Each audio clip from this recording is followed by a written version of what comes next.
All right, so welcome to another episode. Today, what I want to do is take a look at Uber and Lyft after the earnings report, just show you some thoughts on the stock chart and give you my own personal opinion and perspective. Definitely, I don't recommend anything here. It just depends on your own personal investment outlook and your own personal thoughts and opinions.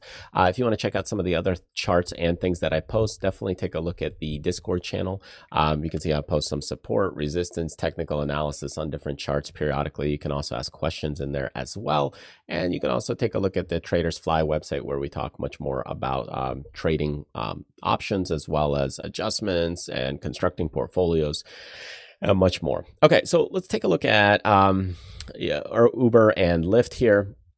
And what I want to show you here is these stocks did tank quite a bit. Lyft over here is down about 33%. And if you look at Uber, you're down about 11%. So, not as bad from a percentage basis, but still not great. So if we look at Lyft earnings, Lyft shares plunge after its outlook disappoints. Okay, fine. Doesn't really matter why, but, a lot of people look into these earnings reports. It matters much more if you're trading off of the fundamentals for the long run over the next year or two. From a technical basis, it doesn't matter as much because technicals, usually if the stock is good from a chart perspective, it's probably good from a fundamental basis. If the stock is good from a fundamental, it's good from a chart perspective because they go hand in hand, they go together. Good charts, usually good stocks from a fundamental basis. Uber here, has optimism over riders, so it doesn't need to pay drivers more, forecast profits ahead of Wall Street. So that's maybe why it's not dropping as nasty.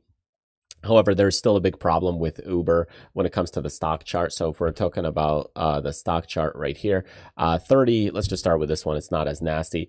Right here, you're still breaking down the 30. So it is quite sad. It's toast. The stock is selling off. We had a high around $60 over here on the price area in 2021.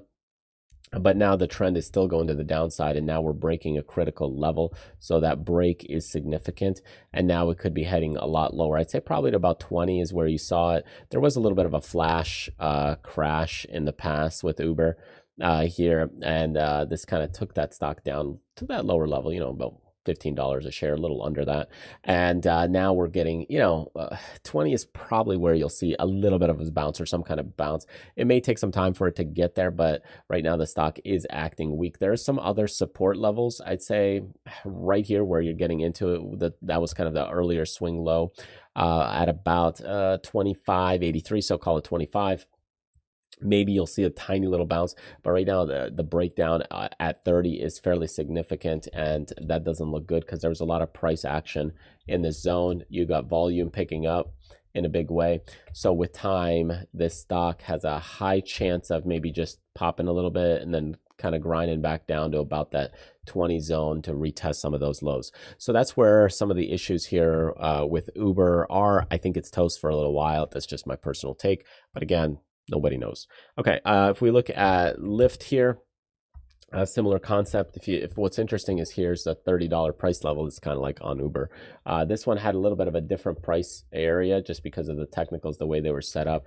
It was right around that $33, $34 price point, maybe 35 round number psychological. So again, somewhere in that zone between 33, 35 was where a lot of action took place, and now we took it down. There's huge selling pressure here. This one's already coming into 20.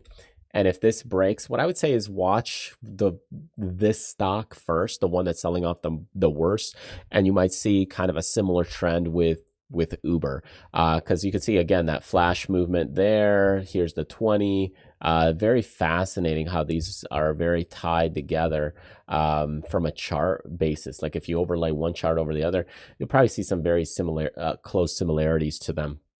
So again, this one, is pretty much crashing down right now. And I think, 20 is coming right in there. If it breaks that 20 and goes lower, you'll probably see then the retest right here around 15. I mean, it's basically an app when you think about it. And now, it's not like an oil company, and here you're trading high degree multiple high of this. People are being a little more, they're scrutinizing these kinds of things. And now, okay, if you go down to 15, will that be a good value? So that's kind of another thing to kind of watch now is if we're here and we don't bounce in the next like 3 to 5 days, if you don't see that, then chances are you might be coming down to that 15 zone. So be careful here. Stock's trending lower. You know, you've got the flow kind of to the downside. You've got this trend also moving to the downside right here. So all of this is just kind of moving lower. Now you've got a big move. Oftentimes after a big move like this, you'll see a retest, but that retest, what usually happens is then it just rejects it. So if you see a bounce, it's probably going to be a reshorting opportunity until it comes back kind of here, and you'll have kind of like a new trend kind of going that way. So it doesn't happen and doesn't come back to these lows within like 2 days or anything like that. It usually just takes time. So you'll see like a really strong bounce, then a rejection, then it might retest, then it comes back, then it breaks through. So it kind of works that way.